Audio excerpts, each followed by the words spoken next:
සුබම සුබදාසනක් ප්‍රාර්ථනා කරන කාලය වර්ණින් සිතම් කළ අලුත්ම වෙනස ඔබේ ජීවිතත් සමගිනුයි ඔබ නැවතත් රැඳී සිටින්නේ.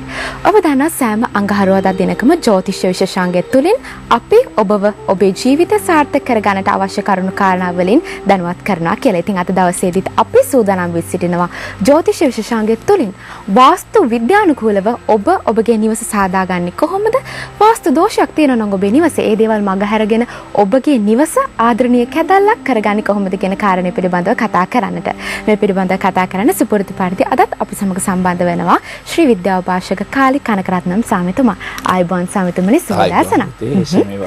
ඔබට මතක ඇති දැන් අපි සති කිහිපයක් පුරාවටම කතා කරා යම්කිසි නැකතක් පිළිබඳව යෙදෙන වාස්තු නැකතක් පිළිබඳව. එය පසුගිය සතියේ ඉරිදා දින යෙදුණා. මේ මාසෙ නැත්නම් එළඹෙන නොවැම්බර් මාසයේ යෙදෙන වාස්තු නැකතක් පිළිබඳව අද දවසේ සිට අපි ඔබ මතක් කරන්නට සූදානම් වෙනවා. ඒ වගේම මතක් කරන්න ඕනේ වැඩසටහන ආරම්භයේදීම ඔබට ජ්‍යොතිෂ යන යම්කිසි ගැටලුවක් තියෙනවා නම් ඔබට පුළුවන් සුපුරුදු පරිදි 4334444 හෝ 4334466 කියන දුරකථන අංක ඔස්සේ අපිව සම්බන්ධ කරගන්නට. සම්මිතුමනි, දැන් අපි මම මුලින්ම වාස්තු නැකතක් පිළිබඳව මතක් කරානේ. මට හිතුණා සම්මිතුමනි මෙහෙම ප්‍රශ්නයක් යොමු කරන්න. දැන් බොහෝ දුරට අපේ ශ්‍රී ලාංකික ජනතාව යොමු වෙලා තියෙනවා වාස්තු නැකතක් නැතුව ජන්ම පත්‍රයට අනුව නිවසක හිමිකාරීත්වය වගේ දේවල් නියම කරගන්නට. නමුත් දැන් මේ හිමිකාරෝ නැත්නම් තාත්තා හෝ තාත්තාගෙන් ඔහුගේ පුතාට මේ ව්‍යාපාර ආයතනය හෝ යම්කිසි දෙයක් ලැබෙනවා නම් ඔහුගේ ජන්ම පත්‍රයට අනුව මේ නැකත් යෙදී තිබුණොත් එය අලුත් හිමිකරුවාට සුදුසු නැද්ද? ආයිබෝම් අපින්වත් දරුවනේ. හොඳ ප්‍රශ්නයක් පුතේ මතුකලේ. අත වශයෙන්ම ජන්ම නිවසක් කියන්නේ දැන් මගේ කියලා අදාගමුකෝ මගේ ජන්මපත්‍ර නිවසක් සාදාගත්තා කියලාම්කෝ මං හැමදාම ওই නිවසේ ඉන්නේ යන්නේ නැත්නම් අර ව්‍යාපාරිස්තන් මම හැමදාම ඉන්නේ යන්නේ නැහැ. ඊට පස්සේ මගේ දරුවා හෝ නැත වෙන කවුරු හරි කරා. එතකොට මගේ නැගතට නිවසක් අදලා ඒ නිවස අර මගේ ලග්න හෝ නැත්නම් කේන්ද්‍රාන්වයෙන් උළුවස්සක් තියලා මම නැති කාලෙට මගේ දරුවා ඒ උළුවස්ස වෙනස් කරන්න බෑ. මේක වෙනස් කරගෙන ඉන්න බෑනේ පුතේ. නැත්නම් අපි ගියේ අනිත් පැත්තට අරවන්නද බෑ. මොකද පොළොවේත් එක්ක සම්බන්ධ වෙච්ච නිවසක් නේද? ඒ නිසා මේ වාස්තු නැගත කියන්නේ පොදු නැගතක්. වාස්තු නැගත කියන්නේ පුතේ දෙවියන්ගේ ආශිර්වාද ලබා ගන්න නැගත. එතකොට මේ වාස්තු නැගතට නිවසක් සාදා ගන්න විට ඒ දිශානුවෙන් තමයි මේ නිවස අපි සාදා ගන්නට යන්නේ. ඒ විට මොනවාද වෙන්නේ? මුළු පරම්පරාවටම. ඒ කියන්නේ පරම්පරාව අපි කියන හතක් කියලා. දැන් උදාහරණයක් කියන අපි ආත්ම හතක් තියෙනවා කියලා. මේ පරම්පරා හතකටම gadol කැටයක්වත් ඒ ගෙදර හොල්ලන්නේ නැතුව කාට ජීවත් වෙන්නට පුළුවන්. ඒ නිසා මේ නැගතටයි අපේ ජන්මපත්‍ර නැගතටයි වාස්තු නැගත ගොඩාක් වෙනසක් තිබෙනවා. දැන් උදාහරණයක් කියමුකෝ අපි සිංහල අවුරුද්ද එනකොට නැගත් ගන්නවා. ලිප මොලවන්න නැගත් ගන්නවා. කෑම කන්න නැගත් ගන්නවා. මේ නැගත් එක් එක්කෙනාගේ ජන්මපත්‍රය ගන්නවා නෙමෙයිනේ පුතේ. පොදුවෙන් ගන්නවා. ඒ වගේ මේ වගේ නැගත් පොදු නැගත්. ඒ කියන්නේ දෙවියෝ බලවත් වෙලා ඉන්න කාලය ගන්න නැගත්. ඒ නිසා මේ නැගත් තමයි ජන්මපත්‍රයට වඩා වටිනා නැගත විශේෂ නිවසක් සාදා ගන්න නැත්නම් ගොඩනැගිල්ලක් සාදා ගන්නකට අපි පරම්පරාවම අපි ඉන්න ඕන විදිහට පොදු නැකතක් ගන්න එක තමයි අදි විශේෂය. සාමිතුමනි, අපි ගිය සතියේ සාකච්ඡාව නිම කරේ ඉඩමක් කොටස් 9කට බෙදීම හා සම්බන්ධයෙන් කතා කළා. සාමිතුමනි, මේ ඉඩම කොටස් 9කට බෙදුවන් පසුව සුබ සහ අසුබ කියලා දිශාවන් වෙන වෙනවද? අනිවාර්යයෙන් පුතේ. අනිවාර්යයෙන්. දැන් අපි කියනකො පුතේ ඇත්ත වශයෙන්ම අපි පළවෙනිම ඉඩම අපි තෝරා ගන්න විට ඒ ඉඩම අපිට කියන්න පුළුවන් සාමාන්‍ය දික් හතරසෝ අරි හතරසෝ අපිටම තෝරා ගන්නට බැරි වෙනවා. ඒ වගේ අවස්ථාවකදී අපි බලන්න ඕනේ ඉඩම දික් හතරසකට හොය නැත්නම් අරි හතරසකට ඒක අරි ගස්ස ගන්න පුළුවන්ද කියලා. අපි කියමු ත්‍රිකෝණක් කියන ඉඩමක්. පොඩ ඉඩම ලොකුවට තුන පොචස් 10ක් විතර අපිට තිබෙනවා කියලා කියමුකෝ. ඒක අරි හතරසෝ නැත්නම් දික් හතරසෝ කරගන්නට පුළුවන්. ඒ කරගත්තට පස්සේ තමයි අපි නිවසක් ඒ වාස්තු විදිහට ප්ලෑන් කරන්නට ඕනේ. ඒතර කොන් තුන තියෙනවානේ. ඒ කොන් තුන අපරාධ වෙයිද කියලා අපේ පින්වතුන් හිතන්නට බෑ. මොකද ඒ කොන් තුන අපේ ගාඩන් එකක් වගේ මල් ගස් හිටවලා ඒ වත්ත ලස්සන කරගන්නට පුළුවන් වෙනවා. එහෙනම් මොන ඉඩමක් වුණත් කමක් නැහැ. ඉඩම තෝරා ගන්නකොට ඒක හරියට දික් අතර සාරිය අතර බෙදාගෙන ඊට පස්සේ අපි පාද බෙදනවා. පාද බෙදනවා කියලා ලොකු වෙනසක් තියෙනවා මේ වාස්තු වල පුතේ. අපි කියන්නේ නවග්‍රහයන්ට ඉඩම 9ට බෙදනවා. දැන් තවත් කතා අපි ඕන තරම් අහලා toy දරුවත් අහලා ඇති. මේ පෙරේත පාද, භූත පාද, ඒ වගේම දේව පාද, ගිනි කතුර කියලා ඇත්ත වශයෙන්ම මේ වාස්තු ශාස්ත්‍රේ නැහැ. නමුත් වාස්තු කියලා එකට නමක් දාගත්තා. මේ වාස්තු ශාස්ත්‍රනේ පුතේ ආද ප්‍රසිද්ධ වෙලා තියෙන්නේ. මේකට කියනවා දෙමළෙන් කියනවා මනයඩි ශාස්ත්‍ර. ඒක සිංහල අපි දෙබස් කරලා බලනකොට නිවසක් පාද බෙදීම ශාස්ත්‍රයක්. නමුත් නිවස පාද බෙදීම ශාස්ත්‍රයට වඩා වාස්තු ශාස්ත්‍ර අධිබලවත් කියලා කියන්නේ වාස්තු ජ්‍යොතිෂය දෙකම එකයි. පංචභූත බලවේගයි නවග්‍රහය කියන එක දෙකම එකයි. එහෙනම් මේ පංචභූත බලවේගය නවග්‍රහයෙන්ව මෙල්ල කරගන්නට වරප්‍රසාදයක් සිදු වෙනවා. මේක තමයි කෘෂ්ණ මගර්ෂය මේක සොයාගෙන තිබෙන්නේ. එහෙනම් නවග්‍රහයෙන්ව මෙල්ල කරගන්න පුළුවන් මේ පංචභූතවලට පමණයි. ඒ කියන්නේ සුළං, වතුර, ගින්දර, පොළව, ආකාශ. එහෙනම් මේ පස් දෙනාගේ යෝගයක් නැතුව ලෝකයක් නැහැ. ලෝකයක් ක්‍රියාත්මක වෙන්නේ නැහැ. ඇයි? කූඹයක් පොහා ජීවත් වෙන්නට බෑ. එහෙනම් මේකේ මනුෂ්‍යාත්ම කියන අපේ ආත්ම අධි වටිනා ආත්මයක්. අපි හොඳ නරක හඳුනාගෙන අම්මා තාත්ති කියලා අපි වෙන් කරගෙන දරුවෝ කියලා වෙන් කරගෙන නැන්දම්මා මාමම්මා කියලා වෙන් කරගෙන රැහැ දවල් කියලා වෙන් කරගෙන වතුර ගින්දර කියලා වෙන් කරගෙන මේ වගේ අපි ජීවත් වෙන ජීවිතයක්. එහෙනම් අපට නිවසක් කියලා හදා නැවතත් ඔබ රැඳී සිටින්නේ ඔබේ ජීවිතේ ජ්‍යොතිෂ විශේෂාංගයත් සමගින්. දැන් අපත් සමග දුරකථනයෙන් සම්බන්ධ වෙන කුලතුංග මහත්මිය. සුබෝදෑසන කුලතුංග මහත්මිය. සුබෝදෑසන. හොඳයි, ඔබතුමීට දැනගන්න ඕන පුද්ගලයාගේ ජන්මපත්‍රය, උපන් දිනය, උපන් වෙලාව, උපන් ස්ථානය සඳහන් කරන්න. මගේ පුතා ඉපදුනේ 1989 මාර්තු මාසේ පාරිසරි බදාදා උදේ 6:21 ජයවර්ධනපුර මහ රෝහලේදී. දැනගන්න ඕන මොනවා සම්බන්ධයෙන්ද? පුතාගේ රැකියාව අනාගතය ගැන. හොඳයි පුතේ. මේ දරුවගේ ලග්න මීන ලග්න හරිද? ඔව් ස්වාමී. හොඳයි පුතේ. ඊට පස්සේ අපි බලමු නැගත උනේ හද නැගත. ඔව්. දැන් මේ දරුවගේ රැකරස්සා ගැන අම්මා අහනවා. අපි බලමු දරුවගේ රැකරස්සා ස්ථානාධිපති මීන ලග්නාධිපති තමයි රැකරස්සා ස්ථානාධිපති ගුරුග්‍රහතුමා. දරුවගේ ලග්නට තුන්වෙනි ස්ථානයේ මන්ද වෙලා ක්‍රියාත්මක වෙනවා පුතේ. මේක සුබ නැහැ කියා තමයි සඳහන් වෙන්නේ. නා ගුරුගේ මද්දස්සාවේදී දරුවගේ රැකරස්සාවට බාධා කරදර ඇති කරන්නට ඕනේ කියා සඳහන් වෙනවා. දැන් අපි මොනවද කරන්න ඕනේ? මේ ලග්නාධිපතිව බලවත් කරගන්න ඕනේ පුතේ. බලවත් කරන්න ක්‍රම දෙකක්. එක ක්‍රමයක් ඇවිල්ලා අපට පුළුවන් මේ දරුවට පුෂ්පරාග කියන ගලක් පලඳා ගන්න. දරුවගේ රයිට් හෑන්ඩ් එකට මේ වගේ දඹර හැංගිල්ලට රත්තරන් වලින් පලඳන්නට ඕනේ. ඒ පුෂ්පරාගල කැරට් 3ක් තිබෙන්නටත් ඕනේ. මේ එක ක්‍රමයක්. දෙවනුව මේ දරුවා ඉන්න නිවසේ උතුරට වඩා දකුණ දිශාවේ ඉඩ ප්‍රමාණය වැඩිපුර තිබෙන්නට සුබ නැහැ. දකුණ දිශාවට ලිඳක් වලක් টয়ලට් වලක් ඒම තිබෙන්නට සුබ නැහැ. දකුණ දිශාවේ රවි ග්‍රහතුමාගේ ස්ථානට හෝ කුජ ග්‍රහතුමාගේ ස්ථානට හෝ සෙනසුරු රාහු කේතුගේ ස්ථානට උළුවස්සක් තිබෙන එක සුබ නැහැ. මේ නැති නිවසක මේ දරුවා හිටියෝ ජීවිත සුන්දර වෙයි. ඊට ඉක්මනින් රැකරස්සාව කරන්න පුළුවන් වෙයි. කාටත් යටත් නැති උගත් වැදගත් රැකරස්සාව කරන්නට වරප්‍රසාද සිදු කරයි පුතේ. දැන් අපත් සමග දුරකථනයෙන්. අනාගතය කොහොමද ස්වාමී? ඊට පස්සේ පුතේ මේ ඔව් මේතකොට මේ දරුවාට දැන් ගමන් කරන දසාව අපි බලන විට ගුරුගේ මද්දස්සා කියලා කිව්වා. ඊට පස්සේ සෙනසුරුගේ මද්දස්සා ගමන් කරනවා. මේ සෙනසුරු කියන ග්‍රහත්මා මේ දරුවගේ ජනන කේන්දරෙන් කොයි ආකාරයට ක්‍රියාත්මක වේද කියලා අපි බලනකොට සෙනසුරුගේ සුබ ක්‍රියාවකට යොමු වෙන්නට පුළුවන් වෙනවා. මොකද සෙනසුරු කියන ග්‍රහත්මා ආදායම ස්ථානාධිපති වෙනවා. එහෙනම් සෙනසුරුගේ මද්දස්සා ක්‍රියාත්මක කාලේ හොඳට රැකරස්සා කරගෙන ඉඩම් කඩම් වාහන යෝගය ලබාගෙන ජීවිත කාලය ගත කරන වරප්‍රසාද තිබෙනවා පුතේ. හොඳයි. දැන් අපත් සමග දුරකථනයෙන් සම්බන්ධ වෙනවා ඉනෝකා. සුබෝදෑසනක් ඉනෝකා. ඉනෝකා අපත් සමග දුරකථනයෙන් සම්බන්ධ වෙනවද? ඔව් හෙලා. සුබෝදෑසනක් ඉනෝකා. ඔබට පුළුවන් ඔබට දැනගන්න ඕන පුද්ගලයාගේ ජන්මපත්‍රය, උපන් දිනය, උපන් වෙලාව, උපන් ස්ථානය සඳහන් කරන්න. හරි. 2006 හොඳයි. 2006 ඔව් පවසන්න. දෙසැම්බර් 3 හොඳයි, උපන් වෙලාව. 5:27. හවස.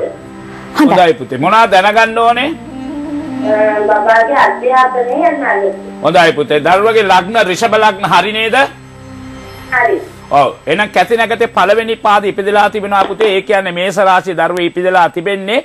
දරුවගේ අධ්‍යාපන ගැන අපි සිතා බලමු. විශේෂ බුධ ග්‍රහත්මා අපි බලන්නට ඕනේ. දරුවගේ කේන්ද්‍ර කොයි ස්ථානයේ බලවත් වෙලා ඉන්නවද කියලා.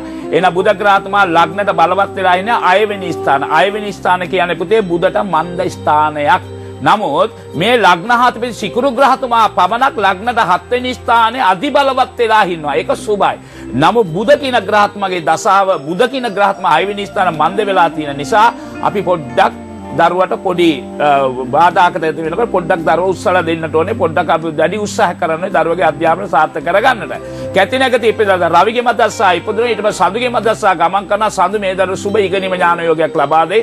අනිවාර්යයෙන් මට දන්න ධර්මයට අවුරුදු 15ක් වෙනකම් ඉගෙනීම ඥාන යෝගය ලබා දෙයි. ඊට පස්සේ කුජගේ මදස්සා ගමන් කරන කුජත් හොඳ ඉගෙනීම යෝගය ලබා දෙයි අවුරුදු 22ක් වෙනකම්. ඕන් අවුරුදු 22කින් පසු වෙන කාලේ තමයි රාහුගේ මදස්සා වෙන්න මේ කාලේ තමයි මේ දරුවගේ අධ්‍යාපන බාධා වෙන කෙන උපාධි වලට බාධා කර ඇති කරයි. පුංචි කාලේ ඉගෙනීම උසත් ඉගෙනීම යනකම් යාවි උපාධි වලට බාධා කර ඇති කර ඒ කාලේ අම්මා මොනවාද කරන්නේ කියලා දරුවගේ අවුරුදු 20ක් 21ක් වෙනකොට ඒ කුරුමුණා කරන ග්‍රාසාදි ග්‍රහ පූජා සිදු කරලා මේ දරුවට ඒ උරිම ලබා දෙන උසත් අධ්‍යාපන විතරක් නෙවෙයි උපාධිය ලබාගෙන එතනින් එහා සුබ විවාහ ජීවිතය ලබාගෙන මේ දරු විවාහ ජීවිතයට බාධා තිබෙනවා ඒ කාලේ. හොඳයි සාමිතුමනි අපි නැවතත් අපේ සාකච්ඡාවට යමු. අපි කතා කරමින් සිටි ඉඩම කොටස් 9කට බෙදීම සම්බන්ධයෙන්. සාමිතුමනි අපි රූප සටහනක් මාර්ගයෙන්ම පැහැදිලි කරමුද අපේ ප්‍රේක්ෂක ජනතාවට? ඔව් අනිවාර්යයෙන් පුතේ. දැන් අපි පුළුවන් අපේ රූප සටහනක් බලන්න අපේ දූ දරුවන්ට බලන්න. අපි දැන් සූදානම් කර පෙන්නන්න යන රූප සටහන. මේ රූප සටහන හොඳට දරුවෝ බලන්න. මේක අපි දිසා 9ක් දිසා 8ම වෙන් කරගෙන තියෙනවා. දැන් බලන්න රූප සටහන හොඳටම. දැන් අපි යමවා උත්තර දිශා බලන්න මේක තමයි උත්තර දිශාව. මේ නෝත් කියලා සඳහන් කරලා තියෙනවා. ඒවා දකුණ කියලා සඳහන් කරලා උත්තර කියලා සඳහන් කරලා තියෙන සිංහල අකුරෙන්ම. දැන් බලමු අපි පුතේ මේ උත්තර දිශාව කොහමද පාදේ 9ට බෙදාගන්නේ කියලා. බලන්න මෙතන රතු පාටට තියෙනවා මේ රවිගේ ස්ථාන. ඊපට තියෙනවා කා පාටට සඳුගේ ස්ථාන. ආයිත් රතු පාටට තියෙන කුජගේ ස්ථාන. නැවත කා පාට ස්ථාන 3ක් එනවා. මේ ස්ථාන 3ම බලන්න බුධ, ඒ වගේම ගුරු, සිකුරු. නැවත රතු පාට 3ක් තියෙන. ඒ සෙනසුරු, රාහු, කේතු. බලන්න මේ උත්තර දිශාවේ මේ 9ට අපි ග්‍රහ 9ට බෙදා දීලා තියෙනවා ලස්සනට. ඒ බෙදා දීපු වගේම නැගෙනහිරට බෙදා දීලා තියෙනවා මේ වගේම ඒ වගේ දකුණ දිශාවට බෙදා දීලා තිබෙනවා. ඒ වගේ බටහිර දිශාවට බෙදා දීලා තිබෙනවා. එහෙනම් බලන්න මේ දිශා 4ම එකතු වෙනකොට දිශා 8ක් වෙනවා. මේ දිශා 8ම අපි මොන දිශාවද උළුවස්සක් තිබෙන්නට ඕනේ නැත්නම් ගේට්ටුවක් සාදා ගන්නට ඕනේ කියලා සඳහන් වෙනවා. රතු පාට කියන මෙම ස්ථාන අපට සුබ නැහැ. ඒක පාපග්‍රාහී ස්ථානයක්. ඒ වගේ කා පාට තියෙනක සුබ ග්‍රාහී ස්ථානයක්. දැන් මේක අපි හොඳට පැහැදිලිද අපි කියනවා බටහිර දිශාව හොඳ නැහැ කියලා පුතේ අපේ දරුවා බය වෙනවා බලන්න. මේ බටහිර දිශාව සුබ දාසුබද කියලා අපි දැන් බලන්න මේ බටහිර දිශාව මෙතන ඉඳලා මෙතන එනකම් මේ බටහිර දිශාව මෙන්න අපි පෙන්නනවා මෙතන බටහිර කියලා වෙස්ට් කියලා පෙන්නනවා. එතකොට මේකෙන් බලන්න රවි සඳු. එහෙනම් රවි සුබ නැත සඳු සුබයි. ඊතර කුජට සුබ නැහැ. වගේ අපිට ගුරු බුද පෙන්නනවා. ගුරු ඊළඟ අපිට යනවා සිකුරුට ඊළඟ සෙනසුරු රාහු කේතු කියන ස්ථාන වල බටහිර දිශාවට අපිට ස්ථාන 4ක් තියෙනවා. උළුවස්සක් තියාගන්න කියලා තියෙනවා. මේ වගේ දිශා 4ක් තියෙනවා. මේක හරියට තේරුම් ගන්නට ඕනේ. දැන් මොනවද කරන්න මේ කොහොමද අපි තෝරාගන්නේ? ඉස්සෙල්ලා අපි ඉඩම 9ට බෙදාගන්න. 9ට බෙදා ගන්නකොට ත්‍රිකෝණ ඉඩම කරන වෙනත් කෝණයක් ඉඩම නම් අපිට 9ට බෙදා ගන්න බෑ. 9ට බෙදා ගන්නට පුළුවන් වෙන්නේ ඒ ඉඩම දික් අතරස්තෝ අතරස්තෝ පමණයි.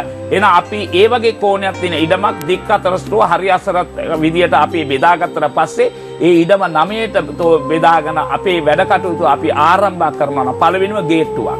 ඊට පස්සේ ඉමනට උමනා කරන උළුවස්සක්. ඒ වගේ පිටිපස්සට යන්න උළුවස්ස. උළුවස්ස දෙකක් තියෙන්න ඕනේ අනිවාර්යෙන්. උළුවස්ස දෙකකට වඩා පිට වෙන්නට හැතුල් වෙන්නට උළුවස්ස දෙකකට වඩා උළුවස්ස තිබෙනකත් හොඳ නෑ පුතේ. ඊට වඩා තුනත් ඒක කෝවිලක් හෝ නැත්නම් පන්සලක් හෝ වේ. ඒ නිසා අනිවාර්ය නිවසේට උළුවස්ස දෙකයි තියෙනවා පිට හෝ ඇතුල් වෙන්න. සමහර උදේ කියන උළුවස්ස 4ක් මාතර දිශා තියෙනවා. ඒම වුණාම ඒක කෝවිලක් හෝ නැත්නම් පන්සලයක් හෝ නැත්නම් පුණ්‍ය භූමියක් වේ. එයාලට තමයි අතර දිශාවෙන් එන්න වරප්‍රසාදයක් තිබෙන්නේ. මනුෂ්‍ය ජීවිත වෙන අපි ගත කරන උදේ උළුවස්ස දෙකයි තිබෙන්නේ. නිවස ඇතුලේ එක කාමරයට එක උළුවස්සක් එන්නට ඕනේ. මේන උළුවස්ස වල ඔක්කොම පුතේ ඒ දිශා මේ වගේ 9ට බෙදා එක අපි හරියටම කරගත් කවදාවත් අපේ ජීවිතේ වරදක් නැතුව සන්තෝෂ ජීවිත කාලයක් ගත කරනවා. සාමතුමනි සාමාන්‍යයෙන් බස්නාහිර සුබ නැහැ කියලානේ අපි හිතන්නේ බස්නාහිර පැත්ත. දැන් සාමාන්‍යයෙන් ගිනිවසක් හදද්දී අපි මුලින්ම ප්‍රධාන දොර කිසිම විටක බස්නාහිර දිශාවෙද තියන්නේ නැහැ. මේක ඇත්තටම අසුබතාවයක් තියෙනවද? නෑ පුතේ. ඒක තමයි දැන් මම පැහැදිලි කරේ. එහෙනම් පුතේ මේ ලෝකේ කාටවත් බස්නාහිරට උළුවස්සක් තියලා නිවසක් හදාගන්න බැරුව යනවා. එන ඔක්කොම උත්තර පැත්තටයි දකුණ පැත්තටයි උත්තර පැත්තට නැගෙනහිර පැත්තට උළුවස්ස තියලා ගෙවස් බලන්න ඕන තරම් තියෙනවා බස්නාහිරට නිවස. නම් බස්නාහිරට සුබ නැහැ කියලා මම කිව්වනේ පුතේ සෙනසුරුගේ ස්ථාන හෝ රාහුගේ ස්ථාන හෝ කේතුගේ ස්ථාන හෝ කුජගේ ස්ථාන හෝ රවිගේ ස්ථාන බස්නාහිරට උළුවස්සක් ආවොත් ඔන්න ඒ විට මොනවාද වෙන්නේ? ඒ ගෙදර කාටද මේ ග්‍රායෝ? ඒ කියන්නේ මං කියවා රාහුවෝ, සෙනසුරු හෝ, කේතු හෝ, කුජෝ එයාලගේ ජනන කේන්ද්‍ර සුබ නැතිනම් එන ඒ ජනන කේන්ද්‍ර අනුවෙන් එයාලා ඒ ස්ථාන යම්කිසි උළුවස්සක් තිබෙලා තිබෙනවා නම් එයාලගේ මහා දසාවේ එනකොට ඒ කේන්දරය ඔන්න දුක් කරදර ඇති වෙයි. සමහරට ඇක්සිඩන්ට් වෙනවා, සමහර ජීවිත පූජා කරන්නට සිදු වෙනවා. ඒ නිසා බස්නහයි විස්තරක් නෙමෙයි. දැන් බලමුකෝ අපි නැගනීර පැත්තේ තියෙන උළුවස්සල මිනිස්සු ඇක්සිඩන්ට් වෙන්නේ නැද්ද? ඇක්සිඩන්ට් වෙලා ජීවිත පූජා වෙන්නේ නැද්ද? ඕනතරම් තියෙනවානේ. එහෙනම් දිශාව අනුනාගෙන කොතනද මේ සුබ ස්ථාන කියලා අපි හඳුනාගෙන උළුවස්සක් තිබෙනවා නම් ඒ නිවසේට මූණ අපි ප්‍රධාන උළුවස්ස තියාගත්තොත් කවදාවත් වැරදෙන්නේ නැහැ පුතේ. දිශා හතරම හොඳයි. ඒ දිශා හතරට තව දිශා හතරක් කියනවනේ උපදිශා කියලා. ඒක තමයි ඊසාන, ගිනිකොන, නිරිත, සාවයඹ. මේක අධි බලවත් වෙයි. මේවා හරියට තේරුම් අරගෙන අපි නිවසක් සාදාගෙන උත්සාහ කරනවා නම් අපේ ජීවිත කවදාවත් කරදරයක් කරන විශේෂයෙන් කියනවා ඇක්සිඩන්ට් කියන දෙයක් වෙන්නේ නැහැ පුතේ. පිළිකා කියන ලෙඩක් වෙන්නේ නැහැ පුතේ. තව භයානක ලෙඩ වල අපිට එන්නේ නැහැ. මොකද පංචභූත බලවේගයේ නිවසෙන මිනිසුන්ට අරියහකට ලැබෙනවා නම් මේ වගේ භයානක ලෙඩ දුක් කරදර එන්නේ නැහැ. තවත් කියනවා නම් සන්තෝෂ ජීවිත ගත කරන්න පුළුවන් උරුමයක් ලැබෙයි.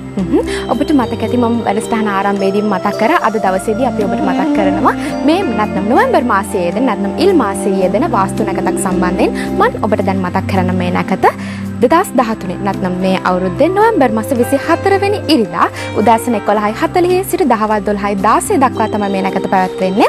ඉතින් නියමිත වේලාව මුල්ගල් තැබීමට උදෑසන 11:58ට ඊසාන දිශාවෙන්, ඒ වගේම අත්‍යවාරම් කැපීම සහ නූල් ඇදීම උදෑසන 7:11ට.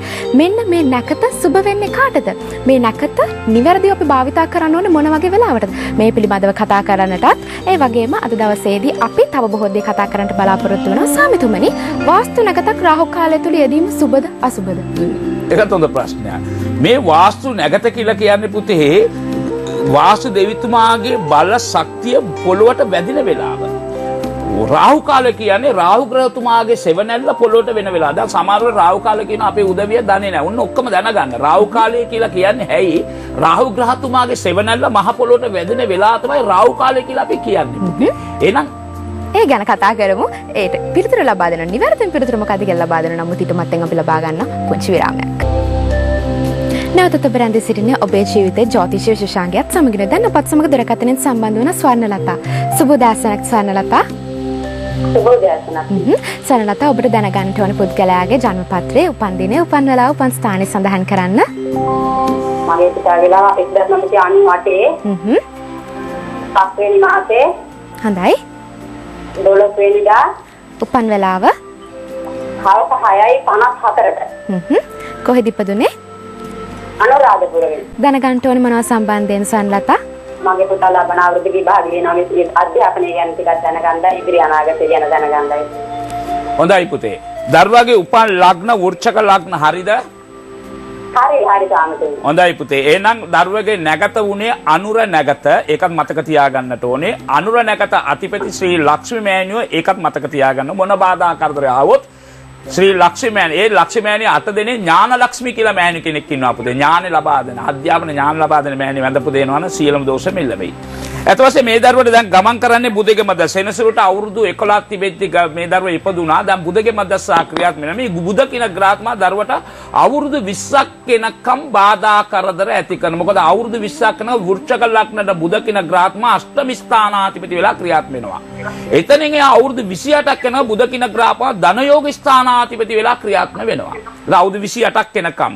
දැන් අපි බලන්න ඕනේ මෙතන මේ අවුරුදු 20ක් වෙනකම්ම මේ බුද කින ග්‍රහතුමා 8 වෙනි ස්ථානයේ ක්‍රියාත්මක වෙන නිසා මේ දරුවගේ සුබ ඥානයෝගය ලබා දුන මන්ද බාධා කරදර අධ්‍යාපනයට ලබා දෙන්න ඕනේ කියලා සඳහන්. මේක නැති කරගන්න මොනවාද ඕනේ?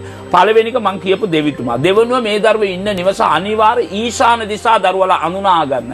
ඊශාන දිශාවට টয়ලට් එකක් හෝ টয়ලට් වලක් හෝ කුස්සියක් හෝ පඩිපෙලක් හෝ ඇල් ඇඩේට කට් වෙලා අපි කියන පොරව හැඩයට කට් වෙලා වූ විදුලිය මීටර හෝ නැති නිවසක මේ දරුවා ඉතියොත් අනිවාර්ය මේ දරුවා උසස් අධ්‍යාපන ලබාගෙන පුළුවන් වෙනවා.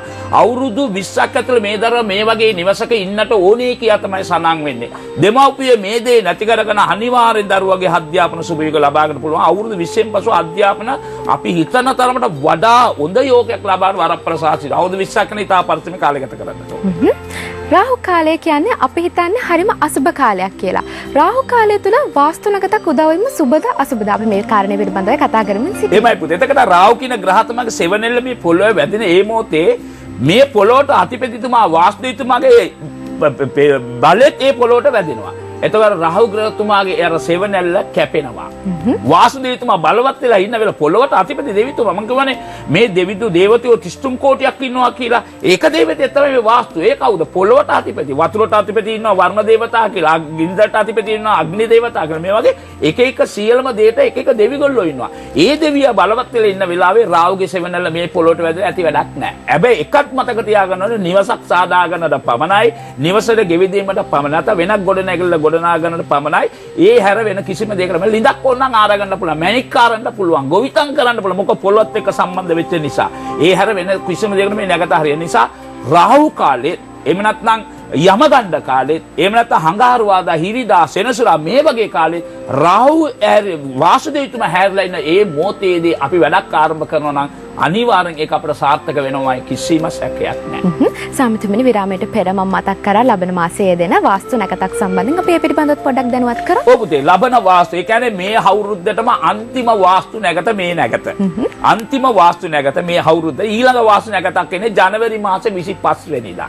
එහෙනම් මේ වාස්තු නැකත කාටද උතුම් කියලා බලනවා නම් රිෂභ ලග්න හෝ රිෂභ රාශිය කන්‍යා ලග්න හෝ කන්‍යා රාශිය මකර ලග්න හෝ මකර රාශිය. තවත් යෝගයක් එනවා උතුර බලාපු නිවසකට මේ වාස්තු යෝග සුබයි. උතුර බලාපු නිවස නම් මොනවාද? උතුර බලන උළුවස්ස. ප්‍රධාන උළුවස්ස උතුර බලන්නට ඕනේ. ඒ වගේ උදවියට මේ වාස්තු නැකත අති විශේෂයි.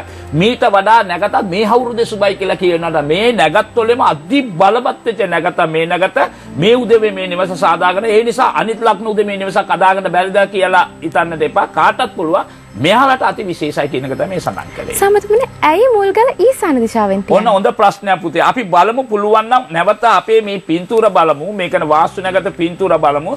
ඊසාන දිශා අපි පෙන්නනවා බලන්න.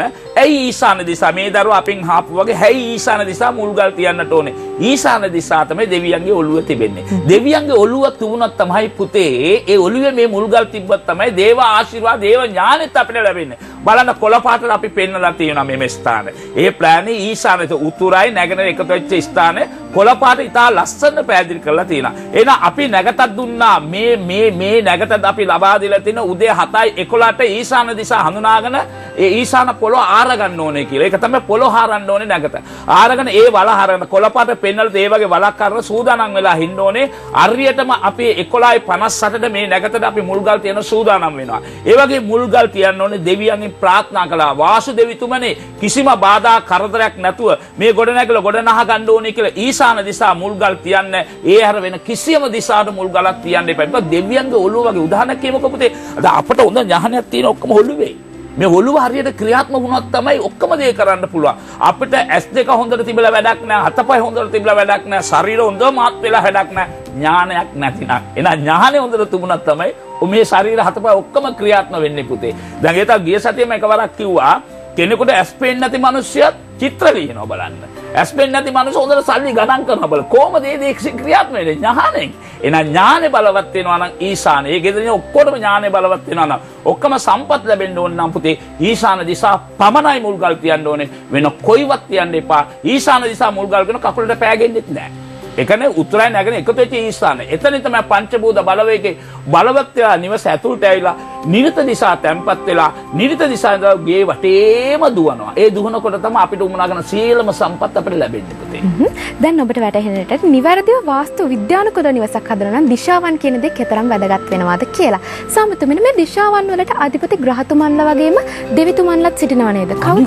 ඒ දෙගොල්ලක්ද නැත්නම් එකම කට්ටියද මේ ග්‍රහතුමන්ලා සහ දෙවිතුමන්ලා? නෑ පුතේ. දැන් අපිට මේ චිත්‍ර බලනකොට පේන්න පුළුවන් පුතේ උත්තර දිශාවට අධිපති වෙන දෙවි කෙනෙක් ඉන්නවා. ඒක කියනවා ගුබේර.